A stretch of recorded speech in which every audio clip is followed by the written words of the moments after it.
real quick, just to put a pin in this, and I appreciate everything. Like, where do you see this thing going? Is it all about whether the grand jury comes up with anything? Where do we see this thing going from here? I suspect we'll actually end up seeing potentially multiple grand juries, multiple different criminal prosecutions or investigations, maybe on parallel tracks, but kind of going in different directions. I wouldn't expect anything, I wouldn't expect indictments tomorrow or a month or maybe even 6 months from now.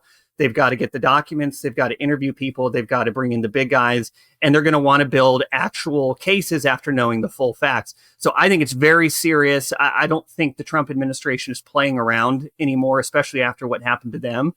And, I've become a broken record on this. But if the facts are what we believe they are, people have to go to prison, because you can't have this happen in a free country without people being held accountable for what they did. All right, guys, good Wednesday to you. We've made it over the hump. A big week going on right now. So 2 big things happening that I want to break down today. First, Steve Witkoff, the president's special envoy in Russia today, meeting with Putin. We are about to talk to General Keith Kellogg, the White House special envoy for Ukraine. What will it take to get a deal with Russia to stop the war in Ukraine? What are we in the U.S. prepared to do in terms of economic sanctions, as well as militarily? I'm going to ask General Keith Kellogg. He served in the first Trump administration with me. He is now leading these efforts with President Trump on the Ukraine. And I'm telling you, this is a huge day to be talking about this. Regardless of what you think, understanding what President Trump's going to do, how it's going to go, is critical here. Then Sean Davis of the Federalist. These guys have been covering the Russia hoax like no one else. Pam Bondi is apparently impaneling a grand jury. This is taking this up a big step. And so we have a lot to get to today. By the way, tomorrow, a great panel coming your way as always. Grace Curley, Krista Gall are both going to be here to talk about so much that's happening. President out on the roof, by the way. We'll talk about that tomorrow. And then on Friday, Tyler Pager from the New York Times, brand new book out on Biden's decline. We'll break that down. Plus Ken Cuccinelli, former Virginia Attorney General, is really doing a lot of work on this redistricting front. We'll get the latest from him. By the way, I love everyone who tunes in at 6 o'clock to watch the premiere with us on YouTube. Great, fun, active chat going on. So whether it's Rumble, X, whatever, that's great. But if you can, you either listen to the audio or you like it, please go over to Apple and Spotify, give us a 5-star review, tell us what you like about the show, and who knows, maybe we'll give you a shout out. All right, before I get to General Kellogg, if you are a snacker, like I am, I got to admit, but I'm always trying to find some way of being a little bit healthier, then look at what I got for you, Masa Chips. I mentioned this to you guys before. During one of the Maha events, I met 2 of the founders of Masa. And I was like, dude, I am so excited to try your chips. Like a good business person, they both had them on them. I was addicted right off the bat. These things are unbelievably tasteful. They only include 3 ingredients that makes it so much better than all of the other junk food that we out there, because everything used to be cooked in tallow and now it's all processed seed oils. And Masa Chips taste great. They're healthier for you. And like I said, three ingredients. And by the way, if you're like a dipper, you like salsa or guac, you're going to love these things. I get the variety pack. So I've got lime. My son likes the habanero. They've got original, which is what those are. There's a blue chip, which is actually really good as well. I mean, there's not one of them that I don't love. They are awesome. They only have 150 calories in, by the way. And like I said, you're talking about 3 ingredients. And if you are a tortilla chip liker, you're going to love these things. Like I said, I highly recommend the variety pack. It's corn, sea salt, and grass-fed tallow. That's it. No seed oils. It's amazing. They taste great. It's so much better. I love the feel of the chip and the crunchiness of it. They have been endorsed all over the place. Go to masachips.com/Sean and use code Sean for 15% off. masachips.com/Sean. Use code Sean, SEAN, for 25% off your first order. And like I said, I highly recommend the variety pack. That to me has been the best. But before I get to Keith Kellogg, our first guest, and then Sean Davis, let me tell you about another great guy, my buddy Leo Grillo. You've heard me talk about Leo Grillo and the work of Delta Rescue. If you go to deltarescue.org, you can see the videos and what started with one dog that Leo Grillo rescued. It was a Doberman. He named the dog Delta. He has now grown into Delta Rescue. and it's massive. It's the world's largest no-kill sanctuary. Sanctuary, I tell you. And you'll see the amazing work. They take in abandoned, malnutritioned, abused animals, dogs, cats, horses, you name it, and give them a place for life to get the care and the support they need. It's amazing. There's no government funding. There's no big grants. It's contributions from people like me. I have literally made a personal contribution because I love the work that Leo Grillo is doing too.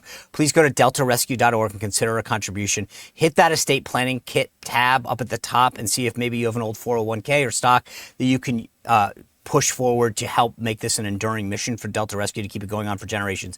deltarescue.org. Thank you for your consideration. All right, without further ado, let me bring in Lieutenant General Keith Kellogg, the special envoy from the White House for Ukraine. General Kellogg, thanks for joining us. Appreciate your time. Earlier today, Steve Witkoff meeting with President Putin in Russia. What is it that we want Russia to agree to? Well, Sean, thanks for having me, by the way.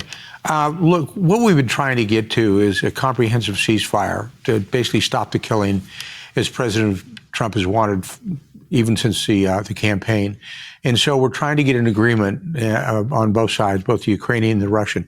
We're okay on the Ukrainian side. The Ukrainians have come down with what we call a term sheet, basically a memorandum of understanding of what they want or don't want. And so we know we've got them in what I would call in the box. And now Steve's role is to get the Russians, President Putin, in the box as well. And once we get to that, we get to a comprehensive ceasefire defined as air, sea, land, infrastructure, no civilian targets. Then we're kind of off to the races because there will be a second step. The second step is, okay, come down with a peace plan, of a long-term peace plan with security guarantees for the Ukrainians as well. So it's a step-by-step process. I'm very comfortable with the Ukrainians, where we're at with them. We spent a lot of time in Ukraine, and Steve's got his lane, which is the Russia lane, and then we work together to make sure it's done right. Can we trust Russia? I mean, if they tell us that they'll do a ceasefire, I don't feel like they're very trustworthy, that they are seemingly trying to get there. Like Donald Trump, President Trump, has done everything, I think, to get a lasting peace. This is right. But the question I have is, do we think the Russians actually want that? And if they say they do, can we trust them? Well, it's a fair question. And I think you're looking at different leaders, different presidents. Trump is a different type of president than Biden was. And I think Putin has a level of respect for President Trump. And we saw that, as you well recall, from the first Trump administration, where he had this good relationship. And I say good in the sense there was a dialogue with Putin. And there was a guy who said, okay, we can kind of work together on this. And I saw that through numerous conversations that President Trump and the first administration had with Putin. So I think that level of agreement and working together is critical. And I think that Putin appreciates that. You know, remember, Biden didn't even pick up the phone and call Putin. At least Trump has. And I think that relationship is going to be critical. Now, you always have to, remember what President Reagan said, trust but verify. And I think that is going to be critical as well. So do you have a level of confidence that this will work? Well, you got to be an optimist about it and see where it's going to go. The losses on the Russian side, and both economic and military and diplomatic, are enormous. And if he wants, meaning Putin, if he wants to come into the League of Nations again, then he's going to have to come down with some type of peace plan and negotiation, working with Ukraine. Otherwise, he's just basically going to kill himself with the European nations, any type of integration. He's going to cause a problem with long-term with India, with Turkey, as well as with India. And does he want to go there? He's now become, when you look at this relationship, and it's a global relationship he has with the Chinese and also with the North Koreans, they're really the junior partner. They're not the primary partner when it comes to China. And so I think he wants to make sure that relationship stays strong. He's got about as much he's going to get out of this thing with Ukraine right now. When he's focused on not just Crimea, take that one, put that one on the side.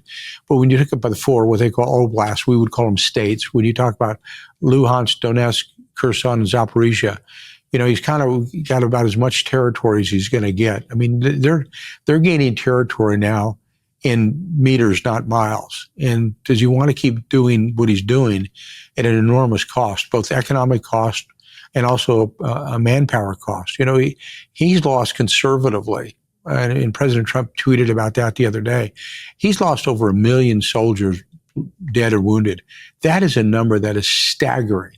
When you think about what the Soviet Union did in Afghanistan, they lost 18,000 dead and left. And we have the same kind of look. When you look what we did in Vietnam, we lost about 68,000 dead and we left. And so the cost to him, the return on investment, isn't there anymore. So I think he's got to be thinking that. I would assume that a lot of his senior officials, both diplomatic and military, are saying, okay, we've kind of extended this as far as we're going to go. They're not going to take all of Ukraine. They're not going to get to Kyiv. They're not going to cross the Dnieper River, which is a natural boundary. So you want to kind of say to them, okay, enough is enough.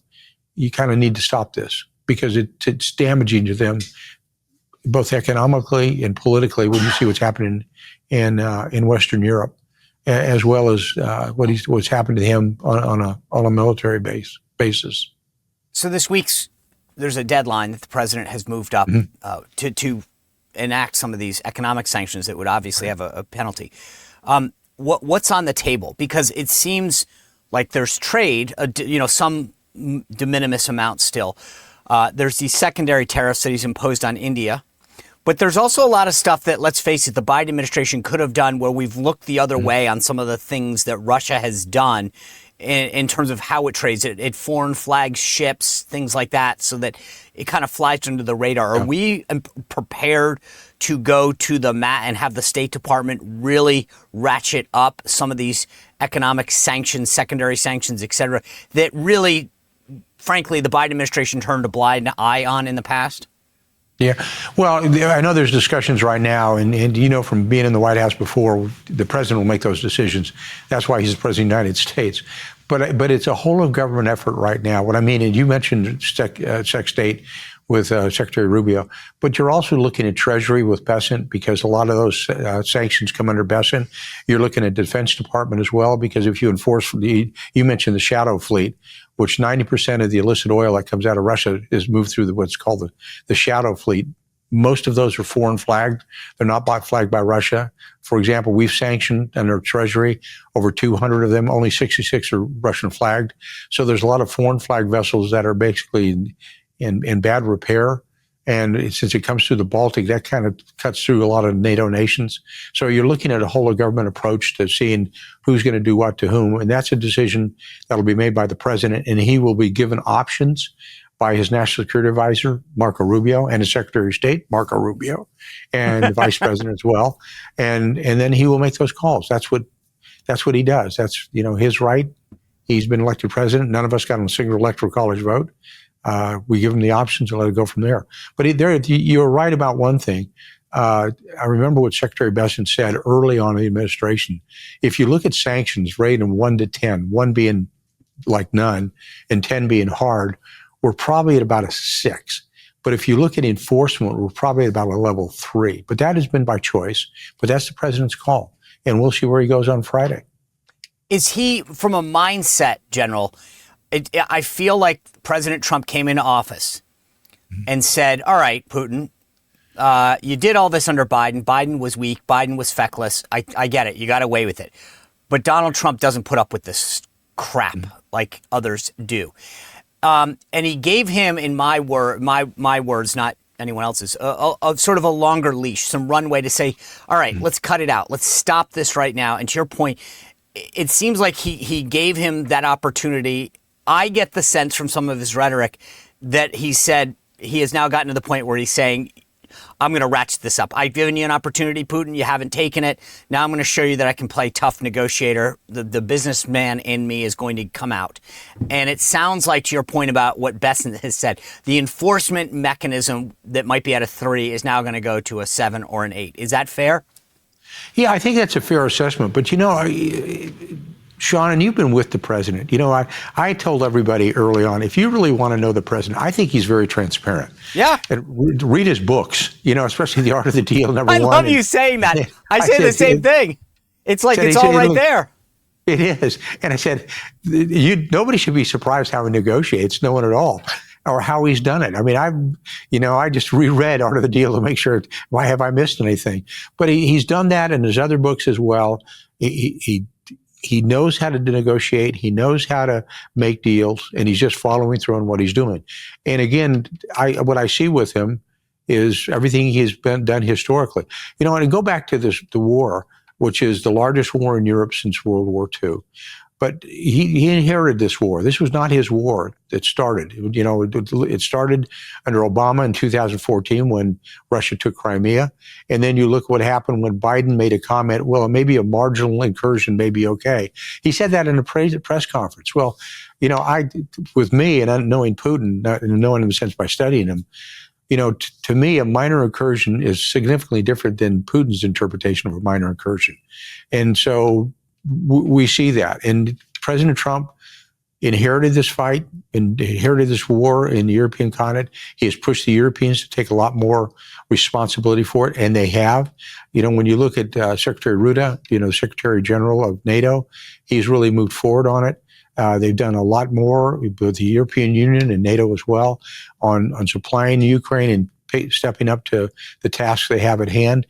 And he even acknowledged that when we went to the NATO conference, that he's seen the NATO nations actually pick up the steps and actually doing a lot more. So I think that's important. So, you know, in the first administration, remember when we used to criticize NATO for not doing enough. Well, now they've kind of said, well, we're going to do a lot more, and give them credit for that. But I also credit President Trump for kind of forcing that issue and enforcing it from not this administration, but the previous administration.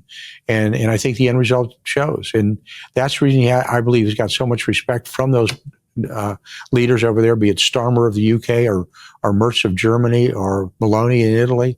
You know, they're all kind of saying, okay, we're following this guy. He's the leader of the free world. And it's because of who he is and what he's done. But it goes back to his style of negotiating. It doesn't surprise me at all what he's doing. Last thing I want to ask you, we talked about the economic stuff. Let's talk about the military for a second. There's reports out that we may kind of create some kind of fund that the Europeans could pay into that would allow weapons to be transferred. But regardless of that piece of it, is President Trump in his conversations beyond the economic front willing to discuss what it's going to take for Ukraine to have the weaponry it needs to not just defend itself, but maybe go on the offense and attack Russia to stop this? So I guess the question I'm asking is, take the economic stuff off the table for a second. Are we willing to give them the military mechanism, regardless of the funding piece of this, to win this war? Well, winning is in the eye of the beholder. What we have done is we've supplied them a lot of kit, U.S. kit. And part of that is because U.S. equipment is the best in the world. I mean, when you look, let's just use the Patriot system. The Patriot system is without question the best anti-ballistic missile system there is. The Europeans have two different systems out there, but they always default to the Patriot. They want to buy U.S. kit because it's so good, be it a Patriot system or be it an F-16. So we have provided a lot, and the Europeans are providing a lot. I think what they're trying to get to a status quo, a basis on where they want to go to. And the fight of Ukraine is going to be their fight. We're trying to say, look, this is a time to kind of step back, see what you're going to be doing, and talking to President Zelensky and his staff that's there as well. You know, very honestly, for them to kind of throw the Russians out of, let's just use one of the oblasts, out of Luhansk, which they occupy about 98%, the Russians, it would take an enormous effort to do that. They don't have the manpower to do it. They also don't have the kit to do it. They last tried to do an offense about a year ago in the vicinity of Kherson, and to get to the Sea of Azov, and they didn't have the combat power to punch through, because you basically need a 3-to-1 advantage in troops in kit to make a solid effort in the offense, and they don't have the manning to do that. They just don't. They can fight defensively quite well, but I'm just speaking from a military perspective. Based on my experience, what it takes to kind of go on the offensive to do something, that is really hard to do. And I don't know if they were willing to pay that price to do it. It's one of those you kind of have to say to them, where do you want to go with this? But are we willing to help? Like, I guess I get your strategic point, but I guess my question is, when President Trump talks to you about options, is one of them, hey, what more can we do for them militarily? Well, we've done a lot. Well, I don't think we can do much more. It's going to be up to the Europeans to provide that. Okay. And the Europeans can provide it. When you look at our U.S. kit, which we've provided in great numbers, we also want to make sure that we've maintained our readiness as well. And so what you don't want to do, you don't want to draw down your stockage to a level that makes it really hard. And, when you think about our defense industrial base, it's really not designed to basically fight more than one war at one time. We used to have what we used to call a 2.5 strategy. You could fight two wars near simultaneously, one in Pacific, one in Europe, and then a 0.5 was a contingency environment. We drew that down years ago to a 1.0 strategy. And because of that, the defense industrial base reduced their outflow. So the defense industrial base is working on a peacetime schedule of what they're providing and what they're building. So you can't automatically ramp that up. So the defense industrial base needs to be looked at as well, and which we're doing. Pete Hegseth is looking at that, and I know the national security teams are looking at that. How can we improve that? Because you can't keep providing kit if you're not replacing it for your own kit as well. And that's something we have to look at, and they do look at. But I think President Trump understands that quite well. And he's been getting good advice from his Secretary of Defense, Secretary of State, the Vice President, and his National Security Advisor. Well, and I know he's getting it from you as well, General Kellogg. Thank you for being with us. I really appreciate what you're doing and your continued service to this country and to President Trump and the team. Thank you for joining us today.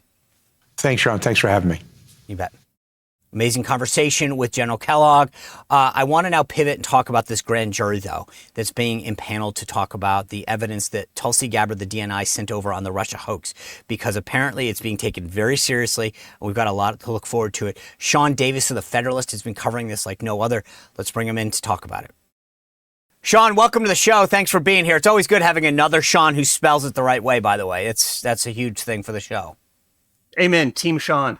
Yeah, that's right. Team SEAN, because those other guys, not so much. They're fakers. Listen, I am very intrigued by this whole thing. So we had John Solomon on the show a few days back. He's actually going to come back in a little while. And he was talking about they're going to announce a strike force. They announced a strike force. And he said, don't be surprised if you don't see indictments. And the media sort of narrative was, oh, it's beyond the statute of limitations, blah, blah, blah. And then Pam Bondi, we hear, is launching this grand jury investigation into Russiagate based on the information that Tulsi Gabbard sent over, the Director of National Intelligence. And I'm like, okay, maybe I should get a little excited. So what do you know about how real this is? What should we expect? Where's it headed?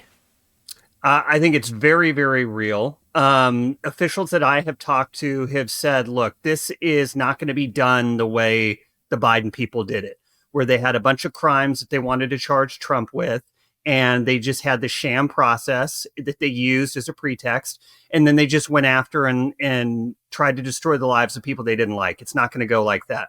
So you have to do a couple things in order. Number one, you have to learn all the facts based on the documentary evidence. So you need to go and find all of the documents, like every last one, look through them, examine them, understand them, so you have a picture of what the documents tell you. After you've done that, which can take a while, especially if you're someone who's new to the case, who kind of has to get up to speed. So you look at all the documents, then you start bringing in very low-level people who might have been involved in document production, who might have been line analysts or line editors, and you bring them in and you ask them very open-ended questions about what happened, what was going on when this document was created, what was going on here. And now you're using them to learn a fuller picture of the story beyond just what the documents tell you. And then after you've talked to those low-level people, you talk to mid-level people, and you do the same thing. Open-ended questions. Tell me what happened. Tell me your role. Help me understand what was going on here. At that point, usually you will have a really, really good idea of what actually happened, who the major players were, and what all the evidence is. And at that point, you start bringing in the big players, and you ask them very pointed questions, and you get them on the record under oath about what they were doing and what they were up to. And at that point, you kind of can start looking at whether or not you have a big case. Was it a conspiracy? Was it perjury? Was it fraud? But you have to do all those steps to get the full picture before you can get anywhere. But I think it is a big deal. I think it's very serious. And I think the bad guys should be very concerned. Okay, I want to get back to the framework that you laid out in just a second, okay? Because that's where I want to focus this conversation, because how they constructed this Russia hoax. But I do want to go down one quick rabbit hole here. There is a discussion about why, that this grand jury is going to be impaneled in Florida. Is that what you're hearing? And if so, why? We don't know. That's kind of just rumor at this point. It wouldn't surprise me if it's down in Florida. My guess, if it is, so that's a big if, we don't know. And my guess, which is just a guess, I don't have any sort of inside knowledge on it, is that we will probably end up seeing what was done at Mar-a-Lago, the raid on Trump's home. Yes, that's where I was going. That's you just music to my ears, because that was the rabbit hole that I was going down. And what I was told, Sean, is that it's not even about the classified. It's what were they looking for things that they might have left down there? In other words, is this actually a sideshow, right? So Trump was allegedly, according to them, dealing with all these classified documents that he claimed he had authority to have. But what I have been told, and again, this is where you got me going here, is that they actually are trying to figure out what they may have done and left clues about what the real motives were for going to Mar-a-Lago. Right. So one of the things people have been talking about is, we hear statute of limitations a lot. In most cases, we'll say it's around 5 years. So if Comey lied under oath in 2017, that statute of limitations is up. However, there are ways in which the statute of limitations can be told or delayed or stopped. For example, if someone is taking overt acts in furtherance of a conspiracy. So if you look at the Russiagate, the Russia collusion hoax operation as a long-running conspiracy to defraud the U.S., as a conspiracy against someone's civil rights under color of law, then you don't really have that 5-year clock, because every time someone goes and does something in furtherance of that conspiracy, maybe it's an email to a friend, maybe it's a media appearance, maybe it's a lie, maybe it's deleting an email or telling someone, hey, don't talk to anyone about this. That kind of starts the clock all over again. And so the Florida, if again, that's where it is, and we don't know for certain if it is or not, if it turns out that raid of Mar-a-Lago was actually part of a conspiracy to cover up the actions of people involved in the Russia collusion hoax, which a lot of us suspected the moment they raided Mar-a-Lago, then it would make perfect sense, for example, Florida. But it could also be Eastern District of Virginia if they're looking at crimes that happened at DNI under James Clapper, the CIA under Brennan. It could be Eastern District of Virginia. Who knows where these people might have been talking or doing things. So it seems Florida might be a good bet, but we just don't know yet.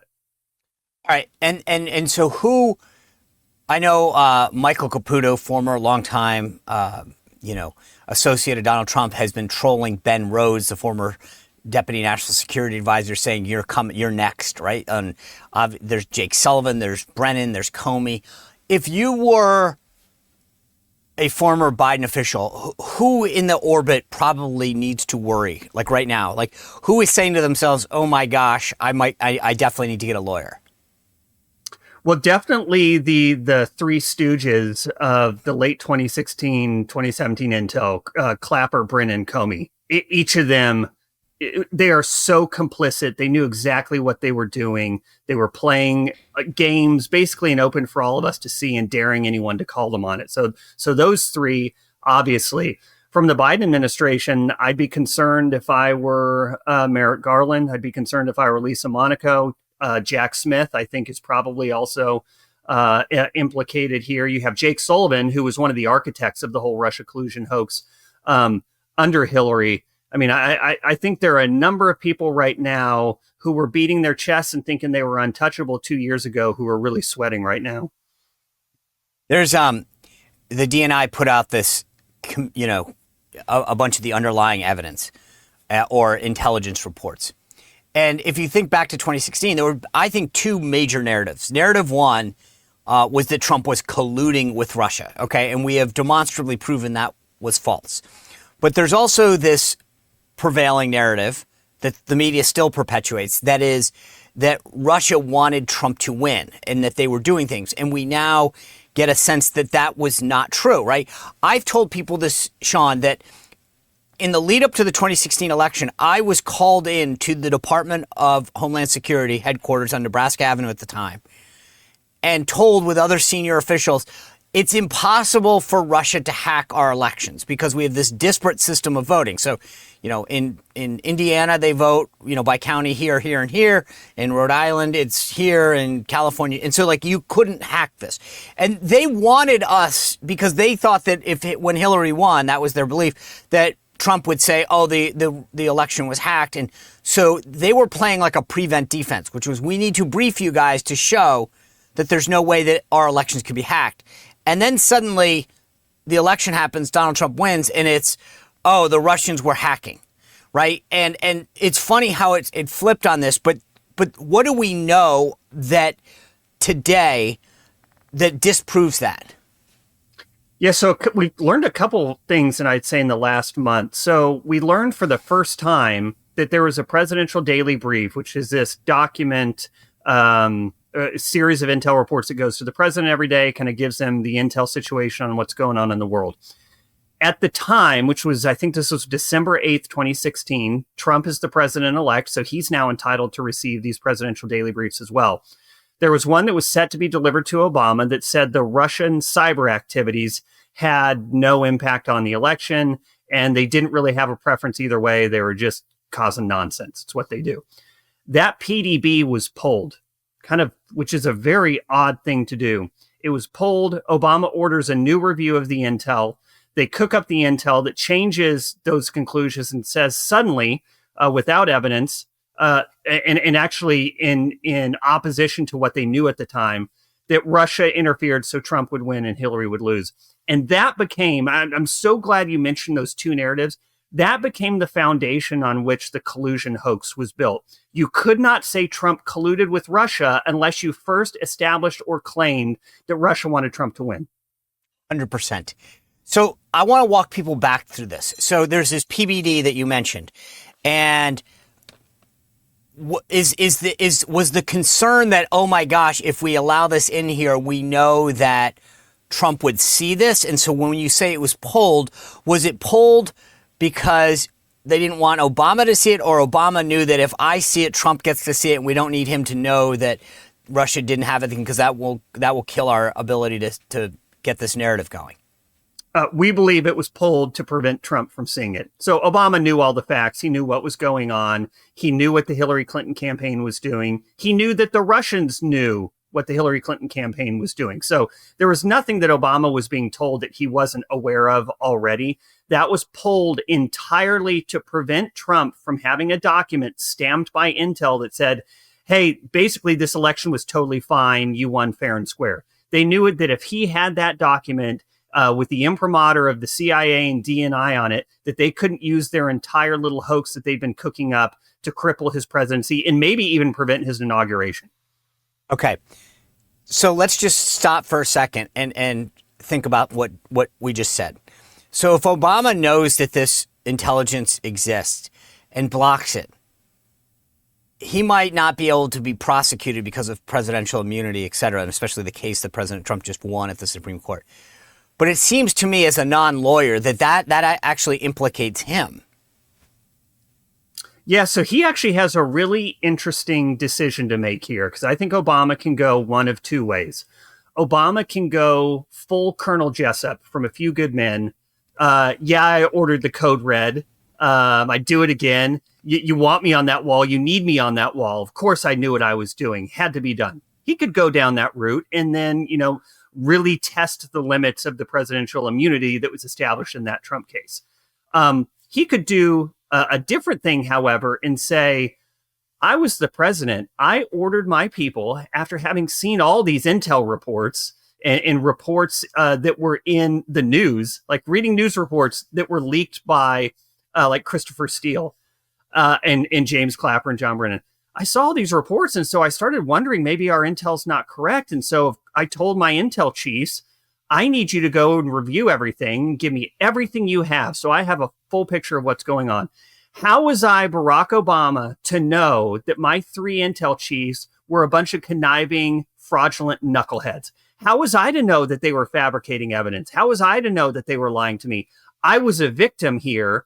All I wanted was the truth, and there was no way for me to know I had a bunch of liars working for me who were defrauding me. That's the other direction he could go, which I think is probably a much better legal avenue for him. But that's a choice he'll have to make. I'm laughing as you say it because last night, literally, as I go to bed, I'm flicking through and A Few Good Men's on. And I literally couldn't go to bed until I saw that courtroom scene.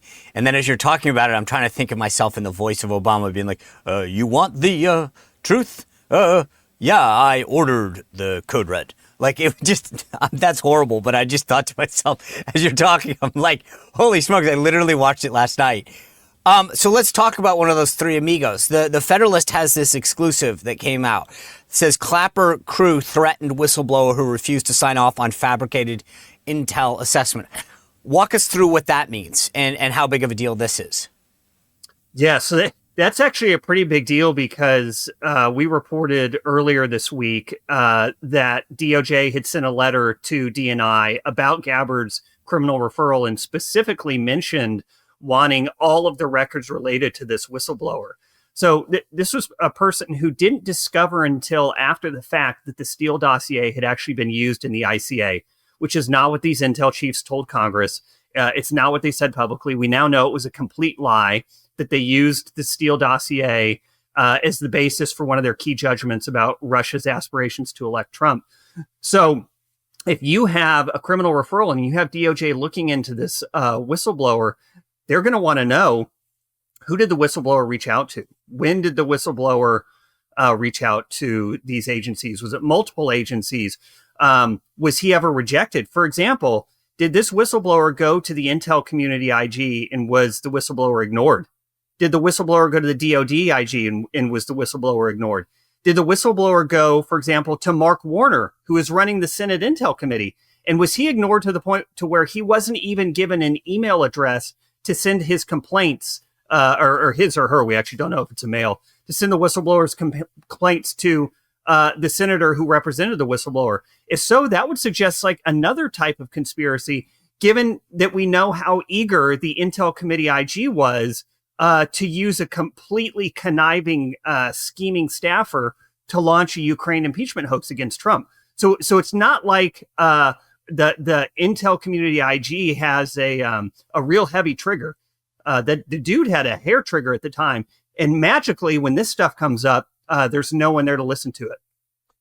Do you guys, through your reporting, know that this whistleblower has been identified by name? In other words, is it just that we hear about this individual, or is there someone that could say this is John Smith or something like that we actually know who this person is?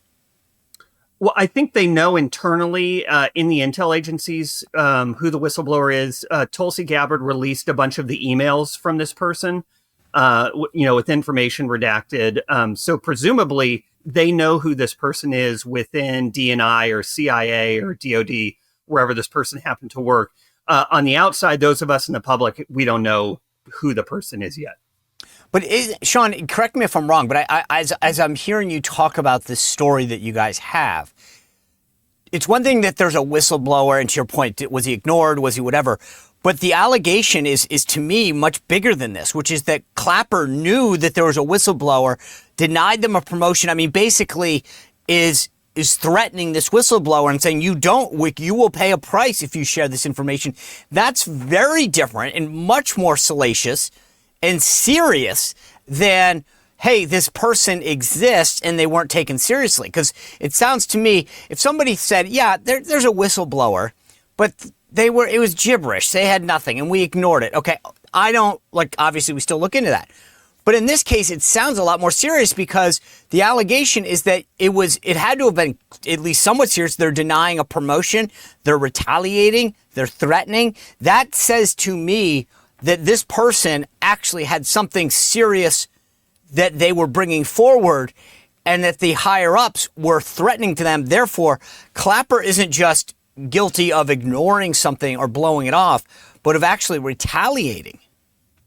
Exactly. And that would be, to me, good evidence of an ongoing conspiracy, threatening the career prospects of someone who is whistleblowing, having witnessed inappropriate or even illegal behavior. That's a pretty good piece of evidence of a guilty mind or of a cover-up. So yeah, it's absolutely a major deal if this person was in fact retaliated against. And from all indications, this isn't some just random crank. You're in the media, you get emails from cranks all the time. You can tell immediately This person's just crazy. This was a person who, by all accounts, was very high up, was deeply involved in the process for the ICA, would have been in a position to have witnessed all these things. So I think it's a very credible complaint, and it's good news, I believe, that DOJ appears to be seriously investigating what happened to this person. It also seems to me, when I listen to the mainstream media, the legacy media, that they don't want to touch this story. If, you guys, John Solomon, maybe one or two other people are actually taking this seriously. But there's a lot of allegations in here about Hillary Clinton's campaign and their coordination with intelligence community officials, and also the backing of the Soros Foundation. Right. Well, yeah, there's a reason that the corrupt corporate media, who were very willing co-conspirators in this fraudulent scheme against the U.S., there's a reason they don't want to report on it. Because it implicates them. All of these facts implicate them. Everyone likes to say, or some people like to say, oh, they were duped. Oh, the media was duped. No, they weren't duped. They knew exactly what they were doing. When Ellen Nakashima would get leaks from Clapper and Brennan and Comey in late 2016 and 2017, when Charlie Savage of the New York Times would get leaks from the FBI, they all knew what was going on. These are not little, doe-eyed babes in the woods doing baby's first time at journalism. They knew exactly what they were doing. They were part of a conspiracy. They knew that a lot of what they were doing was completely corrupt. And for them to come now and actually tell the truth would be an utter indictment of their behavior and their complicity in this cover-up and this scheme. So of course they're not going to cover it honestly. They basically only have two options. They can lie about everything, which is what Charlie Savage at the New York Times has been doing, or they can just ignore it and pretend it didn't happen, which is what the bulk of the rest of the corporate media is doing. Yeah, and these are guys who won Pulitzer Prizes due to their reporting. It's amazing. One thing that always is in the back of my head when I think about this narrative and the story was the text that FBI agent Peter Strzok sent to his mistress, Lisa Page, where he says, she gets concerned about the election. And he says, and I believe the direct quote was, "We have an insurance policy." I can't help, as just, again, somebody who watches a lot of crime, TV, is to go, okay, if I'm anyone normal, I say insurance policy that would prevent Trump from winning. This seems to match exactly what he's talking about. I can't believe more people aren't even at least curious about how that would play out. Yeah, well, we know exactly what they were doing. The FBI knew this dossier was funded by the Hillary Clinton campaign. They knew it was a bunch of garbage. They had to fire Steele as a source that they were using, I believe in November of 2016, because he had been leaking all his stuff to the media, lied about it, and then was pointing to the stuff he leaked as evidence that what he was saying was correct. It's so dishonest, this sort of circular confirmation of just nonsense. So the FBI knew he was full of crap, and yet they go in and they use his information to get spy warrants. You also had Strzok saying of Trump's election, "Don't worry, we'll stop it." I mean, it was obvious to anyone with a brain what they were up to. And then I don't know if you recall Strzok's testimony before Congress. The guy was almost basking in what he did. He was so belligerent. He was so disrespectful. This was not a guy who was, just doing his best with limited information. It's obvious what they were all doing at the time. So the one email that that jumped out at me when this information was all declassified, that the media says, oh, it's not true, whatever, is there's this Leonard Bernardo email, right? July 27, 2016. Hi, HRC, which I think everyone knows is Hillary Rodham Clinton, approved Julia's idea about Trump and Russian hackers hampering U.S. elections. That should distract from her own missing email, especially if the affair goes to the Olympic level. To me, I don't get how that isn't game, set, match. Here is a guy saying, hey, she signed off on this idea. She's facing scrutiny for her email handling scandal, classified information, and we need to distract people, so we'll manufacture this narrative. using the documents that we've paid for, the research we paid for. How is that? And I'm being serious when I say this, like, how does that not get more attention? Because when I talk to people about it, they're like, oh, we don't know if it's authentic or not because she says it's not true. And I'm like, what do you think she's going to say? Well, it's interesting to look at how Comey and Brennan and Clapper acted when the FBI got that intelligence in 2016. So those came from, we believe, hacked emails. The Open Society Foundation, some other think tanks we believe had been hacked by the Russians. So the Russians get this information, and we don't know in these intercepts that we have, which we believe we got from the Dutch. So if you want to talk about a game of telephone, you have emails that were written in English. They were maybe they were summarized, maybe they were translated into Russian, then translated into Dutch, then translated back into English. So we don't know exactly, was the wording the exact same? For example, there was a phrase, putting oil on the fire. That's not really an American idiom. We talk about throwing gas on the fire. So that suggests some sort of translation. But at the time, analysts believed the intel was genuine, which is they weren't doubting the authenticity or the genuineness of it. Now, they didn't know if these were composite emails, if they were summaries, but they were so convinced of the authenticity of the intel that the Russians truly believed this because they had intercepted it, that Brennan goes and briefs Obama about it on August 3rd, 2016. It also in this were accusations that Loretta Lynch was, who was the AG at the time, was actually conspiring with the Clinton campaign to let Clinton off the hook. So James Comey tells Congress multiple times he was so concerned by this appearance that he had to take it upon himself to seize the authority of the Attorney General and then announce that Hillary wouldn't be charged, which he has no role in. The FBI is not prosecutors, they're investigators.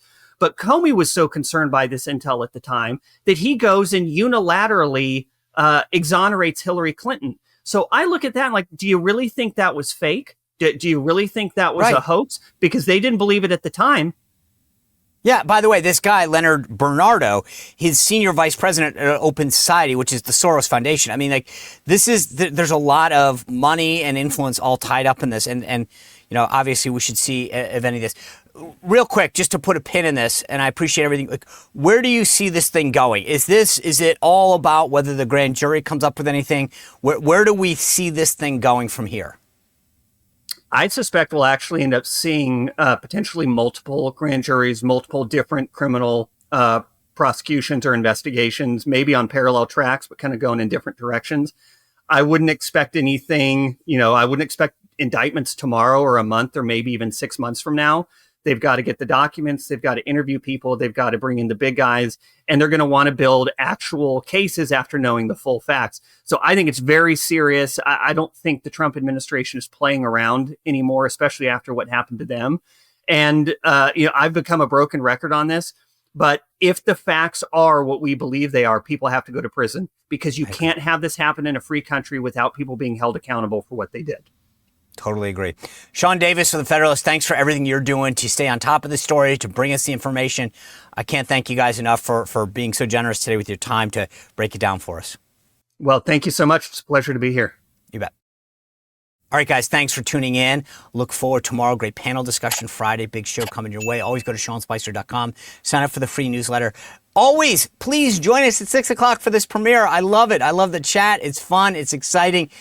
We look forward to seeing you back here tomorrow on the Sean Spicer Show. Well, if you enjoyed this content, make sure to like this video, subscribe, and click the notification bell to get more.